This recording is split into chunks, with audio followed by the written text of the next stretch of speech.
Glover then goes on to talk about spending time alone, and then breaking free activity, I think 10, yes, is a list of positive affirmations. Okay. Now, I just want to caution you. I want you to think about this differently. It's not necessarily about being alone.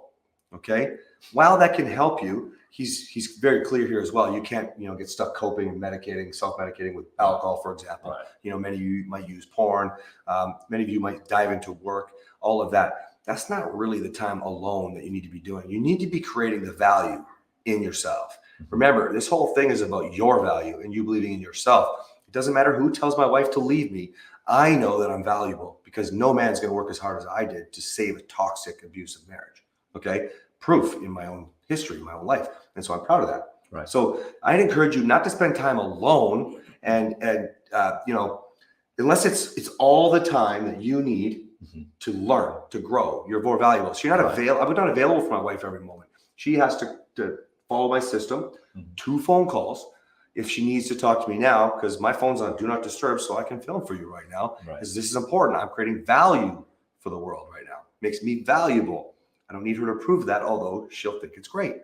Okay. So use your time wisely when you do it. In activity 10, he says, make a list of affirmations. This is a conquer the monster activity. This is a conquer the monster activity 10. We don't need to change this at all. It's beautiful. I love his list. It's a great start. I'd encourage you to go much deeper with this list. I'd encourage you to think about, again, more about who you want. Use these kinds of tools to actually move forward. When you're forcing yourself alone, like he's suggesting, to sit down and write this list, actually create something here of who you want to be, of value.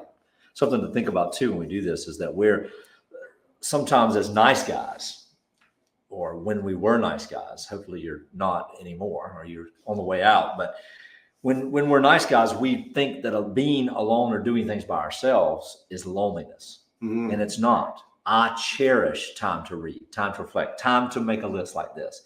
And then when I start thinking about what I want to do with my time, I make the decision and go do it. That's correct. But it used to be this way. You know what? I really want to go to the range. Or I really want to go shoot pool. Or I'd like to go hang out with my dad. Or I'd like to go do this. Oh, but if I do that, I'll be shirking my responsibilities. Well, are you? No, then go do it.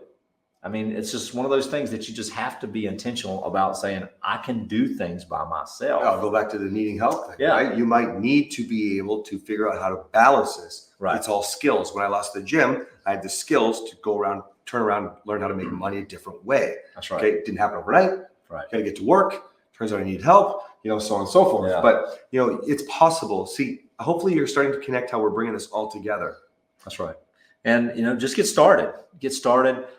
Take out the time and understand that who you are and who you want to be, you need to continue to tell yourself the things that you discover. Yeah. So, let's just talk about that real quick, because you might think, well, then I'm lying. I'm faking it. Okay. But you perpetuate the negative cycle anyways. Let's use affairs, for example, right now, right? You're watching, people cheating on getting caught on social media and stuff. And you're asking your partner where they are, who they're talking to. All of these things, you're feeding your own insecurity. And so you start to say, who you talking to? Well, then your partner starts to get annoyed. And pretty soon you start to fight about these things, or somebody's frustrated and that elevates.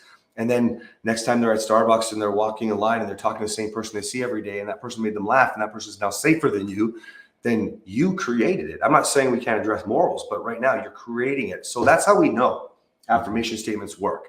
We know because if you can create the negative, you can create the positive. That's right. And it's important to realize too, people think that it's ridiculous, but psychologists and doctors will tell you that neurologically, we have to make sure that we understand that if James says, I'm just a piece of trash, I'm never good enough, and that's the bad guy, nice guy, and then our brain doesn't even tell us we're lying and believes it. Okay. So I got a good one for you guys. Breaking free, activity 10B.